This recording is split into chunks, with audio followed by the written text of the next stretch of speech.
Psicología de la Gestalt. Video hecho por Aitana Shalom Flores Domínguez, Paola Sendejas Guerra y Hernández Ruiz Diego. Año y fundación de la Gestalt. La teoría o psicología de la Gestalt fue un movimiento que se inició en la década de 1920 en Berlín, Alemania, al iniciar un grupo de psicólogos una nueva corriente psicológica que se oponía al carácter elementalista y asociacionista de la psicología de principios del siglo XX. Para los gestalistas, los individuos organizaban el mundo imponiendo formas, pero tanto en la percepción como en el pensamiento, de manera que, como señaló Max Wertheimer en 1920, pensar supone reorganizar los elementos de un problema en una totalidad nueva. Destacan en esta corriente autores como Wolfgang Kohler y Kurt Kofka. Kohler se dedicó al estudio de las leyes estructurales del proceso evolutivo y así consideró que las acciones de los organismos pueden clasificarse en instinto, adiestramiento e intelecto, y éstas podían percibirse en el desarrollo infantil. Por su parte, Kafka trató de buscar los grandes principios de la psicología infantil para comprender mejor su producto, el adulto. Antecedentes. La psicología de la Gestalt queda inscrita dentro de la tradición filosófica alemana en el siglo XIX, y entre sus influencias principales están las siguientes. Immanuel Kant. La filosofía kantiana se refleja principalmente en el pensamiento trascendental que tenía Kant, que asigna a la imaginación como condición subjetiva y a priori de la percepción, pues el fenómeno es ya una síntesis, una construcción mental, cuya materia procede de los estímulos, pero cuya forma impone el hacer desde la imaginación, espacio y tiempo, pues no sólo lo que hay, sino también según somos, según el yo imaginante y pensante. Todo pensar supone al sujeto que piensa, René Descartes, y por consiguiente, la representación no es un simple reflejo. La noción de que la imaginación hace posible el conocimiento sensible o su trascendental actividad de nuestra visión del mundo fueron previstas ya en el asociacionismo de David Hume. Edmund Husserl. La fenomenología es reconocida como la raíz teórica fundamental de esta escuela psicológica, debido a su comprensión de la experiencia consciente como una experiencia fenoménica, tanto en los conceptos fundamentales de la teoría de la Gestalt como en sus métodos experimentales. Existe la necesidad de comprender la experiencia consciente como vía fundamental para la descripción de los procesos mentales. La Gestalt es científica y no filosófica, aunque no por esto deja de ser una psicología mentalista que aborda el estudio de la conciencia humana. Al igual que muchos de los primeros psicólogos modernos, los gestalistas tienen el objeto de estudio como los procesos mentales y los sucesos conscientes, es decir, la experiencia globalmente considerada. A la Gestalt le interesa la experiencia o vivencia de dicha realidad por parte de un sujeto, que es psíquica y subjetiva. La Gestalt hace referencia a la estructura o organización inmanente que poseen los fenómenos que integran nuestra experiencia consciente y que hace de cada uno de ellos todo unitario y no una mera combinación de elementos. Principios. Ley o principio de la totalidad. Esta ley se basa en la explicación de que el todo conocido es la suma de todas sus partes, dando lugar a una experiencia basada en hechos pasados. Esta ley dice que en este sentido podemos observar que las imágenes son percibidas como un todo, como una configuración y no como una mera suma de partes constituidas o aleatorias. Los teóricos de la Gestalt descubrieron que la percepción estaba muy influida por el contexto y la configuración de los elementos recibidos, donde las partes derivan de su naturaleza y de su sentido del todo, y no se pueden entender de forma separada entre ellas. Isomorfismo psicofísico. Principios formulado por la teoría de la Gestalt, según la cual existe una perfecta correspondencia entre los acontecimientos físicos del funcionamiento cerebral y los acontecimientos mentales. El término isomorfismo significa literalmente igualdad de forma, iso y morfismo. En la psicología de la Gestalt, el isomorfismo es la idea de que la percepción y la representación fisiológica subyacente son similares debido a las cualidades de la Gestalt relacionadas. El isomorfismo se refiere a una correspondencia entre un conjunto de estímulos y el estado cerebral creado por este estímulo, y se basa en la idea de que los procesos cerebrales objetivos subyacentes y correlacionados con experiencias fenomenológicas particulares tienen funcionalmente la misma forma y estructura que estas experiencias subjetivas. ¿Cuál es su propuesta metodológica? Bueno, la terapia gestal se enfoca más en los procesos que en los contenidos. Pone énfasis en lo que está sucediendo, se está pensando y sintiendo en el momento más que en el pasado. Desde esta perspectiva se utiliza la aproximación fenomenológica y el método del darse cuenta, prestando atención a las percepciones, impactos emocionales y cómo hacemos con esto, al igual que cómo actuamos.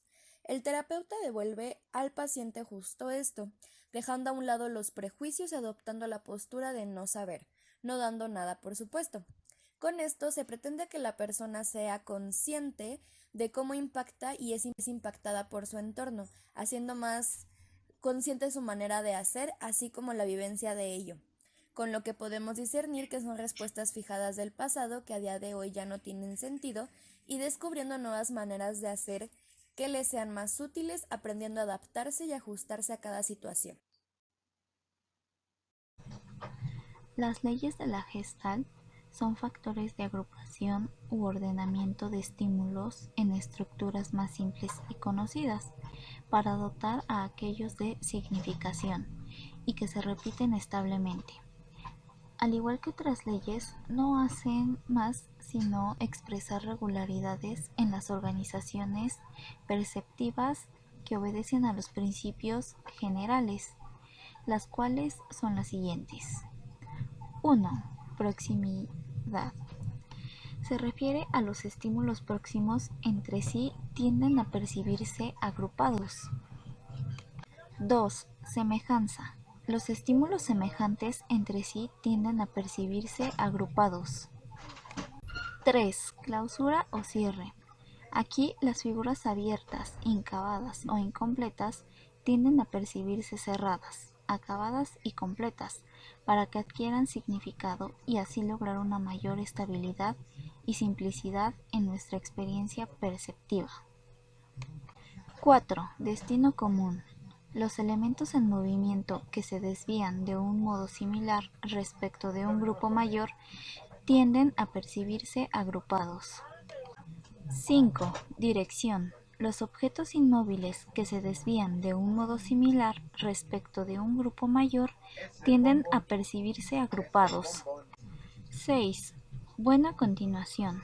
Nuestro sistema perceptual tiende a mantener la forma de la organización existente. 7. Concisión. La tendencia a la concisión sirve de ley general, que en cierto modo subsume todas las demás y constituye en sí misma un principio genérico explicativo que no se limita a nuestra experiencia perceptiva. Puede expresarse diciendo que la organización perceptiva tiende a formar una buena gestalt, que será siempre la mejor, la que sea lo más sencilla posible dadas las condiciones estimulares.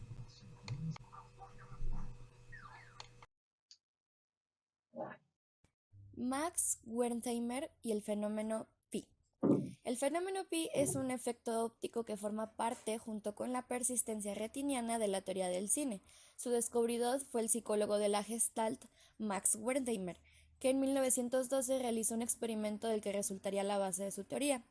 En una habitación oscura colocó dos bombillas, una al lado izquierdo y otra al lado derecho, y delante de ella dos observadores.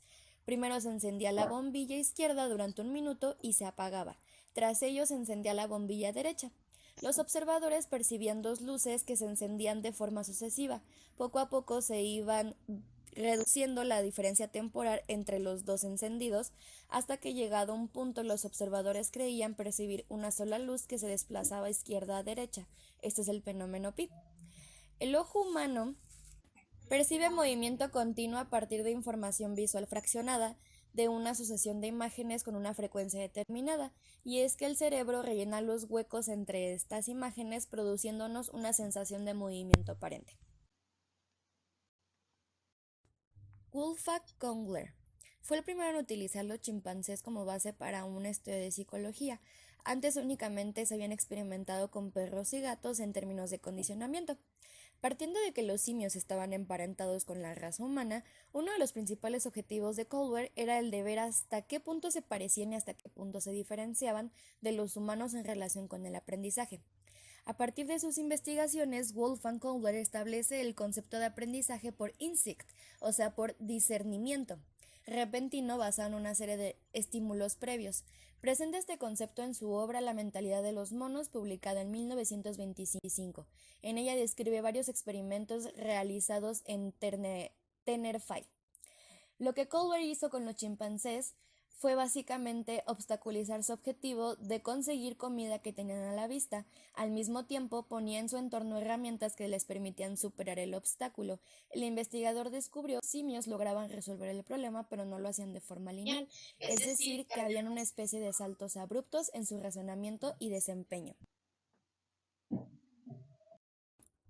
Kurt Koffa. El psicólogo alemán Kurt Koffa es ampliamente conocido por ayudar junto con Kongler y Max Wertheimer a establecer las bases de la escuela de la Gestalt, que en retrospectiva supondrá un antecedente fundamental para la psicología cognitiva moderna, tal como la conocemos. Una de las principales aportaciones que dio Kafka es la mente infantil. En el crecimiento de la mente, Kafka argumenta que las primeras experiencias infantiles se organiza como todos, en lugar de la caótica conjunción de estímulos que según William James perciben los recién nacidos. A medida que crecen, dice Kafka, los niños aprenden a percibir los estímulos de una forma más estructurada y diferenciada en lugar de como un todo. Percepción y memoria. Kafka da mucha importancia a los trabajos sobre la constancia perceptiva a través de la cual los humanos somos capaces de percibir las propiedades de un objeto como constantes, aunque las condiciones como perspectiva, distancia o iluminación cambien. Al hablar de aprendizaje y memoria, Kafka propone una teoría de las trazas. Supone que cada suceso físico experimentado hace surgir una actividad específica en el cerebro que deja una traza de memoria en el sistema nervioso, aunque el estímulo ya no esté presente. Una vez formada la traza de memoria, todas las subsiguientes experiencias relacionadas implicarán una interacción en el proceso de memoria y la traza de memoria.